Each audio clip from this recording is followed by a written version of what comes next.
নমস্কার, আপনারা দেখছেন বঙ্গবার্তা, সবার কাছে সবার কথা। এই মুহূর্তের বড় খবর। বেসরকারি স্কুলে তাদের পড়াশোনার মান, বেসরকারি স্কুল থেকে সিবিএসই বা আইসিসি বোর্ডে দারুণ দারুণ স্টুডেন্ট বেরোয়, যারা সমাজে কৃতি হয়, প্রতিষ্ঠা পায়। কিন্তু বেসরকারি স্কুলের গুলোর ক্ষেত্রে আমরা তাদের যে কৃতিত্ব তা আমরা কখনোই অস্বীকার করি না, এবং আমি মনে করি সরকার এবং বেসরকার এই দুয়ের একটা সমন্বয় দরকার।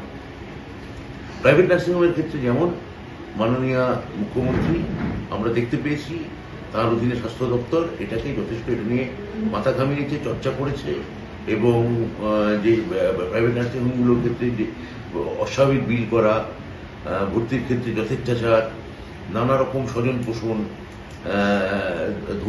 ধনিক শ্রেণীকে বেশি গুরুত্ব দেওয়া, প্রান্তিক শ্রেণীকে কম গুরুত্ব দেওয়া, এইগুলো যে চর্চা ছিল এটা মুখ্যমন্ত্রীর হস্তক্ষেপে প্রায় আমাদের প্রাইভেট নার্সিংহোমগুলি থেকে উঠে গেছে। এখন একটা সম ব্যবহার এবং সম দৃষ্টিভঙ্গি আমরা দেখতে পাই। আমরা স্কুলের ক্ষেত্রেও চাই, প্রাইভেট স্কুলের ক্ষেত্রে, যে এই বেতন বৃদ্ধি। অনেক মধ্যবিত্ত অভিভাবকের এতে অনেক সমস্যা হয়।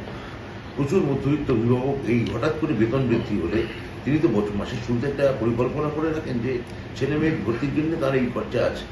হঠাৎ করে একটা নোটিশ দিয়ে সেই বেতন বাড়িয়ে দেওয়া, অন্যান্য কর্পোরাল পানিশমেন্ট, নানা রকমের পরিকাঠামোগত অভাব, এগুলো বেশ কিছু বেসরকারি স্কুলের ক্ষেত্রে আমরা লক্ষ্য করেছি।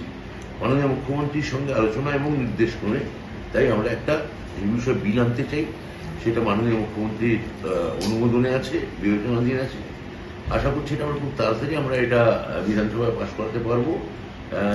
কবে কার্যকরী হবে সেটা অবশ্যই আমাদের এখানে মাননীয় রাজ্যপালের স্বাক্ষরের উপর নির্ভর করছে।